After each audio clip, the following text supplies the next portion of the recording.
Fala, gente linda, tudo bom? Vamos gravar uma versão um pouquinho maior para postar no YouTube e uma um pouquinho menor para o Instagram sobre o tema que ganhou na enquete, que são a influência dos estados mentais e emoções nos resultados clínicos. Não vai dar para falar de tudo, abordar 100% do tema e de exercícios e coisas assim, porque isso caberia mais no workshop e isso daqui, pelo que eu estou estimando, já vai ficar bastante longo. Mas enfim, primeira coisa que a gente precisa falar sobre isso é na quiropraxia, esse tema ele é tanto um modismo, algo bastante atual, bastante new age, holístico, quanto algo tradicional. Como que pode isso? Porque existem linhas de pensamento. Esse tipo de tema é muito plural. Tem muitas linhas de pensamento, muitos discursos diferentes. Os mais atuais são esses que estão alimentando várias terapias alternativas e holísticas, vários pensamentos supersticiosos, que começaram numa curva, uma crescente muito grande com o pensamento positivo, a lei da atração e essas coisas. Hoje experimentaram algum declínio, mas ainda tem várias terapêuticas surgindo a respeito disso, e principalmente nos Estados Unidos, vários tipos de movimentos sobre o quanto as influências da mente e das emoções vão fazer diferença, esse tipo de coisa.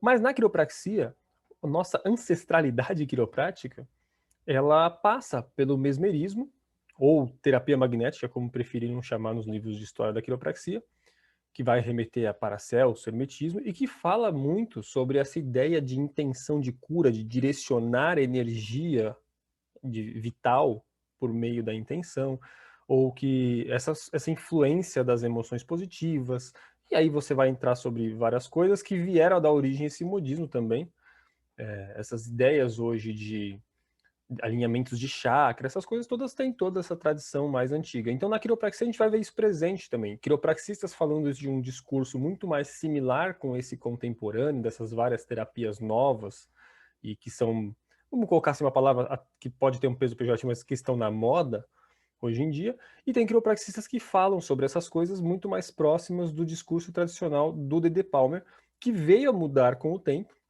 O próprio Dedê mudou um pouco desse discurso, mas ele tinha sim ali a ideia do direcionamento da energia de cura para uma certa região. E então por que é importante entender isso? Primeiro para entender que não é um pensamento, uma linha terapêutica que fala sobre isso, são várias, e que existem ideias mais moderninhas, holísticas, contemporâneas e mais tradicionais, e mais próximas ali dessa terapia magnética que o próprio David Palmer chegou a praticar. Não é um tema novo na quiropraxia, não é uma chave surpreendente de meu Deus, como é que... mas é algo que está ali bastante presente. Antes de falarmos efetivamente sobre essas coisas, fala-se bastante da intenção de cura e dessas coisas de influenciar o processo terapêutico por meio do emocional, mas ninguém fala muito de como esse troço é difícil. Dois fatores fundamentais, são vários, mas eu escolhi dois que são muito relevantes, são os seguintes: pouquíssimas pessoas têm consciência dos seus próprios sentimentos o tempo inteiro. Vide desde psicanálise e psicologia até a sua própria experiência no dia a dia. Muita gente não se percebe sequer ansioso. Então, a autopercepção, a capacidade de perceber o que está sentindo e às vezes até de dar um nome, é um troço difícil. Para você ter uma ideia, existe dicionário de emoções. Para você conseguir tentar entender o que eu estou sentindo, é medo, é insegurança, qual que é a diferença desses dois e a respeito do que? Esse processo ele é muito difícil, é muito trabalhoso. E antes de falarmos de intenção de cura ou de usar as emoções durante o processo terapêutico, você precisa passar pela autopercepção. Senão, como é que você vai saber qual é a sua intenção real naquele momento? Entende? Um outro fator bastante relevante é o controle.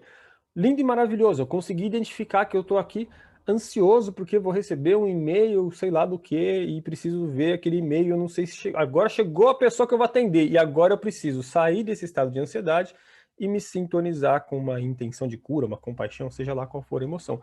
Esse controle de uma emoção não é tão simples. Quem é que consegue sentar e falar, ok, então agora deixa eu ficar feliz? Entende? Então não é tão simples quanto o pessoal New Age gosta de fazer parecer, do tipo, agora vamos todos nos sintonizar com a harmonia de amor do universo. Não é simples assim. Esse é um processo trabalhoso. Existem incontáveis métodos de treino, de exercício sobre isso, mas foi como eu falei. Não caberia aqui, teria que ser mais um conteúdo para um workshop. Mas esses dois fatores são fundamentais. Se você tem ideia depois desse vídeo, ou se você já tem ideia antes desse vídeo, de trabalhar com essa linha de intenção de cura, de intenção de amor, de compaixão, você precisa ter em mente essas duas coisas: perceber-se, se autoconhecer e adquirir algum controle sobre si, o que definitivamente é bem trabalhoso e difícil. Tendo dito isso, vamos ao tema em si. Ok, de onde eu vou falar sobre essas questões dos resultados? Eu vou falar principalmente, não 100%, mas principalmente das minhas experiências, dos meus experimentos. Eu faço muitos experimentos, alguns eu anoto, a maioria eu anoto, outros não, mas eu vou medindo essas coisas. E eu vou medindo se isso dá resultado, se aquilo não dá resultado, qual que foi a variável, eu vou tentando isolar essas variáveis e tudo mais. Então eu vou falar de um campo muito empírico, eu não tenho ideia de publicar essas coisas. Eu acho que isso faz parte da jornada pessoal de cada um. Pessoal de cada um é ótimo. Da jornada profissional de cada um, da sua própria história. Mas é desse espaço que eu vou falar. E algumas coisas sobre artigos e sobre pesquisas. Então, empirismo, ou seja, rapa do tacho da ralézinha ali, não é uma coisa de grandes comprovações científicas, não tenho esse intuito aqui, apesar de citar algumas coisas que vieram de artigos sérios. Bom, meus resultados são óbvios e são o que todo mundo fala, bastante senso comum. Boas emoções produzem melhores resultados do que más emoções. Fim do vídeo. Boas emoções a gente pode categorizar bem no senso comum, desde essa coisa da intenção de cura, até compaixão, amor, caridade, essas coisas nesse campo, benevolência, felicidade, mesmo aquelas que são mais não pessoais, né? A felicidade em si não necessariamente direcionada para a pessoa. E as más emoções, egoísmo, vaidade, irritação, estresse, tudo isso no campo de más emoções. Nós vamos falar sobre algumas variáveis dessas coisas, mas basicamente sim. Quando estamos com boas emoções, tende a ter melhores resultados do que quando estamos com más emoções. A coisa é simples assim? Não, porque a gente pode estar olhando para uma coisa achando que é e é outra. Então vamos falar um pouquinho a respeito do que a ciência diz sobre isso. A maior parte das pesquisas, dos artigos sobre isso, é mais direcionada para efeito terapêutico e placebo. Então, como essas pesquisas de fé e de oração, eles sempre tentam medir os resultados bastante trabalhosos a respeito do placebo. Então, se eu faço uma oração e a pessoa sabe que está recebendo, se eu faço uma oração e a pessoa não sabe que está recebendo, se eu faço uma oração e faço abordagem, se eu faço uma oração e não faço mais nada além da abordagem, sabe? Essas coisas assim, essas variáveis, mas quase sempre bastante centrado na questão do placebo. E o placebo tem outras variáveis, muitas outras variáveis, além da questão da intenção em si. Então essas pesquisas elas ficam bastante deficientes de um campo que já é muito difícil. As melhores pesquisas a respeito dessa possibilidade da emoção em si, elas são feitas no campo do estresse. É engraçado, né? Mas são sempre as de contaminar as pessoas. Por exemplo, qual é o experimento? Uma pessoa estressada, pode ter alguns experimentos pessoalmente, né? Um contato pessoal, e tem outros experimentos sobre vídeo. Pessoas estressadas sendo demonstradas ou se demonstrando para outras pessoas e monitora-se várias coisas nessas outras pessoas, desde eletrocardiograma, eletroencefalograma e mudanças bioquímicas no corpo e esse tipo de coisa. E notou-se que sim, o estresse contagia. E parece que contagia mais mulheres do que homens, a gente tem várias coisas para discutir sobre isso, mas o estresse sim contagia. Esse contágio pode durar minutos, horas ou até mais de um dia, ou seja, as alterações promovidas por uma pessoa estressada sobre uma outra pessoa não estressada podem durar às vezes mais de um dia. Essa pessoa estava bem, essa pessoa estava estressada e ficou aqui passando esse estresse. Essa pessoa se contagia com o estresse, seja por vídeo, seja pessoalmente. Essa vai embora, essa vai para casa e ela segue estressada por muito tempo. O que nos leva a questionar, cogitar, especular a possibilidade de que se essa pessoa estivesse feliz e encontrasse com uma estressada, será que necessariamente ela precisa se contagiar com estresse ou ela pode passar a felicidade? Muitos questionamentos, a gente ainda não tem grandes pesquisas a respeito disso, mas o fato é que há evidência sugerindo que, pelo menos no campo do estresse, a emoção é extremamente contagiosa, bastante danosa, e tem alguns fatores que a gente pode absorver e aprender com isso e trazer para a nossa realidade clínica. Existe um fator chave sobre isso, tanto para as emoções boas quanto para as emoções ruins. E é aqui que ninguém te fala dessa variável. Então todo mundo vai te falar do quanto a intenção de cura é boa, bonitinha, o quanto a compaixão tem bons resultados, não sei o quê. Vamos te falar às vezes sobre a questão do estresse ser contagiante ou não, mas o que ninguém te fala é que o fator chave para isso ter resultado bom ou não, ter resultado ruim ou não, veja bem, o fator chave tanto para os bons resultados das boas emoções, quanto para os maus resultados das más emoções, é a empatia. Ou seja, se a pessoa que está observando o estressado é uma pessoa empática, ela vai se contaminar mais. Se ela não é empática, ela vai se contaminar menos. A mesma coisa acontece sobre as emoções boas. Você pode estar lá emanando sua bolinha de luz de gratidão, universo. Gratidão, namastê. Se você estiver diante de uma pessoa autocentrada e não empática, o nível de namastê que essa pessoa vai absorver é muito menor do que diante de uma pessoa empática. Vamos falar de coisas práticas. Vamos simular. Tive que fazer um corte por conta do barulho, mas vamos colocar aqui então um exemplo mais prático. Tá lá o terapeuta vibrando na compaixão, todo namastê, atendendo uma pessoa muito autocentrada, não empática. Aquela pessoa pode não ser tão influenciada por aquela coisa boa. De repente, o terapeuta sai da sala, vai seguindo a vida, passa no caixa, se irrita com alguma coisa do valor e contagia aquela outra pessoa com o estresse. Esse mesmo terapeuta que está falando super de intenção de cura, num outro momento foi um vetor de problema. Então a questão de empatia é um fator chave, sim, para as emoções influenciar ou não. Tem outras variáveis que a gente vai falar, mas essa é uma bastante importante. Existem métodos de tentar medir isso, mas na prática vai te dar um trabalho que não faz muito sentido. Eu não vejo razão para você medir isso, mas é algo para você observar, pois caso você perceba que uma pessoa que você está atendendo não é nada empática, talvez seja uma coisa de você levar em consideração que os seus resultados vão ter menos a ver com isso do que poderiam. Ok. Tendo falado sobre empatia, vamos falar sobre a questão de persuasão. Nós não estamos falando aqui de convencer a pessoa de que você está se importando com ela ou de que você está direcionando a cura. Esse é um outro campo, outras áreas do sistema nervoso, outros efeitos. Então, a persuasão pelo discurso, pelo movimento, pela polpa de postura, essas coisas, vai agir de uma forma, mas você não consegue fingir compaixão. Você não consegue fingir intenção de cura.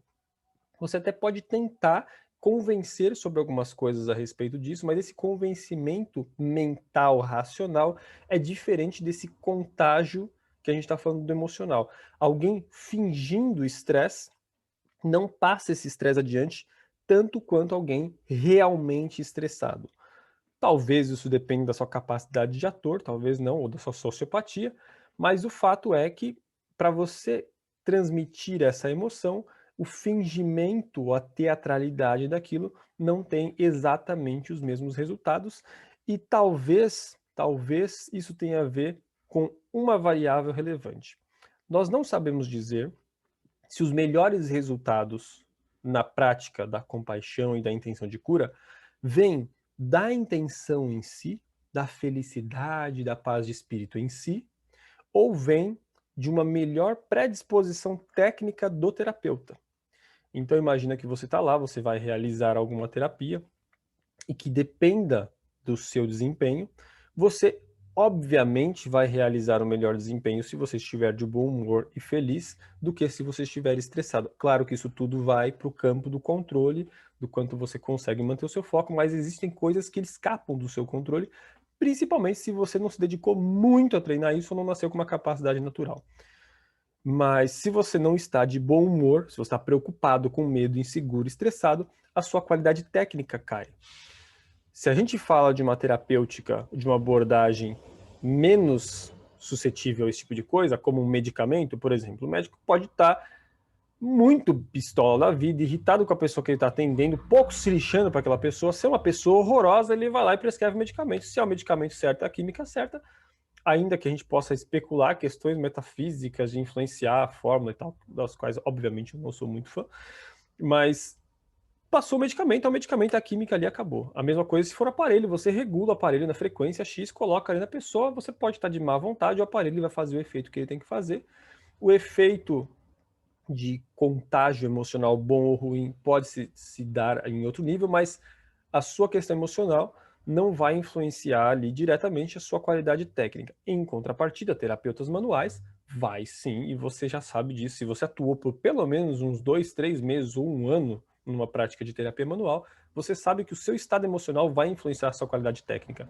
Então, talvez, só talvez, sejamos um pouquinho mais céticos e vamos levar para consideração de que seu estado emocional pode influenciar única e exclusivamente você e sua qualidade técnica, e vamos ignorar todas essas evidências a respeito do estresse, não vamos estender essas evidências para pressuposições de que as emoções boas também contagiam, mas vamos levar em consideração única e exclusivamente que a sua capacidade técnica, a sua qualidade técnica, vai sim ser influenciada pelo seu estado emocional, então boas emoções muito provavelmente vão trazer melhores resultados. Qual é o perigo disso? O perigo é você ficar obcecado com isso e achar que todos os seus resultados giram em torno das questões do quanto você está gratiluz, bonzinho, namastê naquele dia e o quanto você está full pistola naquele dia. Então, por mais que você possa se dedicar e gostar dessa área, você ajustou uma pessoa, você atendeu, você fez uma liberação numa pessoa, ou seja lá qual for a sua terapêutica, agulhou, sei lá, você atendeu essa pessoa, fez a sua terapêutica, não foi um bom resultado, antes de você colocar como um grande responsável a sua preocupação com o boleto daquele dia, ou porque você acordou de mau humor, ou porque você estava com fome, antes de você colocar esse resultado, avalia toda a questão do caso, a capacidade técnica, revisa o caso de forma técnica e leve esse fator só como um fator, e não como o grande principal, como muita gente tem feito. Melhor para agir se houver intenção de cura, mais importante do que o vetor X. Não, não, não, não façamos isso, por favor. Então, é extremamente relevante? Tudo indica que sim, é extremamente relevante. Mas não nos façamos de cego para que a qualidade técnica é ainda mais relevante. É mais relevante que o médico te dê um comprimido de açúcar com muito boa intenção ou que ele te dê o antibiótico. A gente não precisa ir muito longe para ter um bom senso sobre isso, ok? Mesmo que ele estiver full pistola, o antibiótico, né? Não vamos nem discutir isso daqui aqui. Ok. A respeito especificamente da quiropraxia, nós falamos dessa questão do modismo e da tradição sobre a intenção de cura, né? Não tanto sobre outras emoções, porque o que foi mais presente na quiropraxia é a ideia de intenção de cura. Mas, ao longo do desenvolvimento da filosofia da quiropraxia, a ideia da intenção de cura, ela caiu. Ela era muito presente nos bem primórdios da coisa, então muito presente nos primeiros 1, 2, 3 anos do D.D. Palmer. Talvez persistiu com ele calado, ele não falando mais tanto sobre isso ao longo dos anos seguintes. Mas ao longo do tempo de desenvolvimento da profissão, ela deixou de ser relevante. E hoje ela retoma junto com esse modismo e essa ideia mais contemporânea dessas várias terapias. Por quê? Porque na quiropraxia não é o quiropraxista e o que ele acha ou o que ele faz ali que vai fazer a cura. Então não adianta o quiropraxista ter uma intenção de cura, seja ela qual for, porque o único papel do quiropraxista, filosoficamente falando, é ajustar e quem decide, quem organiza, quem promove a cura é a inteligência inata. Então não adianta o quiropraxista ajustar com a intenção de curar um pâncreas ou de curar aquela pessoa, porque aquilo é um papel da inteligência inata. Sempre que eu vejo um quiropraxista straight ou puro que só trabalha com ajuste falando de intenção de cura, eu dou uma risada interna porque é uma hipocrisia enorme. Na filosofia pura da quiropraxia, na essência da filosofia da quiropraxia, não faz sentido você cogitar a questão da intenção de cura, a menos que você leve para esse campo da sua qualidade técnica, da sua concentração e dessa relevância, e não na ideia de tentar comandar a inteligência inata daquela pessoa a fazer algo que você quer. Fora dessa filosofia, se você está mais em um campo mixer ou místico, ou se você está em outra terapêutica que não na quiropraxia, a intenção de cura vai mais para esse lado da terapia magnética, mais para esse lado das ideias de empatia, mais para esses outros campos, ok? Mas isso é bastante importante da gente diferenciar, porque é bastante comum um straight julgar um quiropraxista que mistura liberações musculares e agulhamento, porque aquilo não é quiropraxia, e relevar e passar um pano para a intenção de cura, que também não é quiropraxia. É sempre um viés pessoal a respeito disso, né? Comandando os julgamentos.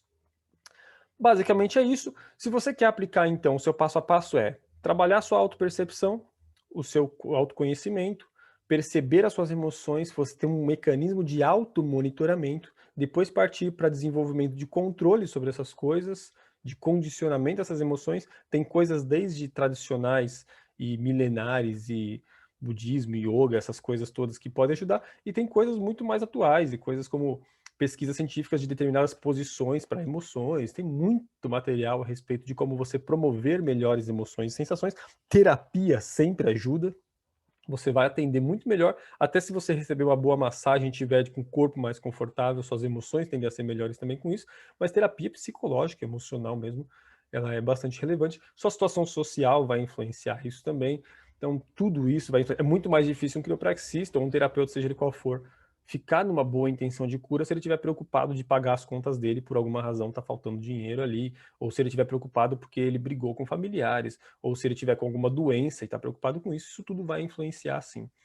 Então, autopercepção, questão de controle, você vai precisar mensurar os seus resultados, você vai precisar achar um jeito de medir, anotando ou não anotando, sendo com a mesma pessoa, sendo com pessoas diferentes. Qual é seu estado de humor, qual é a sua emoção naquele atendimento, você anota. Quais foram os resultados do ajuste, você anota. E aí você faz comparativos, tabelas, gráficos, vai depender do quanto você tem paciência com isso. Ok? Espero que vocês tenham gostado. Qualquer dúvida pode mandar que a gente vai respondendo nos próximos dias.